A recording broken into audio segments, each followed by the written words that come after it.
யூனுஸ் அலைஹிஸ்ஸலாத்து வஸ்ஸலாம் அவர்கள் அல்லாஹ்வை ஒரு கட்டத்திலே கோபித்துக் கொண்டார். அல்லாஹ் என்ன செய்தான்? எல்லா நபிமார்களுக்கும் பாடமாக அவரை பிடித்து ஒரு மீனுடைய வயிற்றில் மீனில் விலங்கு வைத்து மீனுடைய வயிற்றிலே அல்லாஹ் ரப்பல் ஆலமீன் சிறை வைத்தான். எதற்காக? அல்லாஹ்வுடைய கோபம் அந்த நபியின் மீது இறங்கிய காரணத்தினால். ஃபலௌலா அன்னஹு கான மினல் முஸப்பிஹீன், மீன் வயிற்றில் இருந்து கொண்டு யூனுஸ் அலைஹிஸ்ஸலாத்து வஸ்ஸலாம் அல்லாஹ்வை தஸ்பீஹ் செய்த ஒரே காரணத்தினால் அல்லாஹ் சொல்கிறான். என்ன தஸ்பீஹ் செய்தார்கள்? அதை ரசூலுல்லாஹி ஸல்லல்லாஹு அலைஹி வஸல்லம் அவர்கள் நமக்கு சொல்லித் தருகிறார்கள்.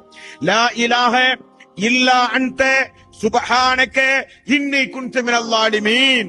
இந்த துஆ செய்த ஒரே காரணத்தினால் அல்லாஹ் அவரை என்ன செய்தான்? லலபிஸ ஃபீ பத்னிஹி இலா யௌமி யுபஅஸூன். இந்த துஆவை மட்டும் அவர் செய்யாவிட்டால் கியாமத் நாள் வரை மீன் வயிற்றிலேயே அவரை நான் வைத்திருப்பேன். Download ShareChat.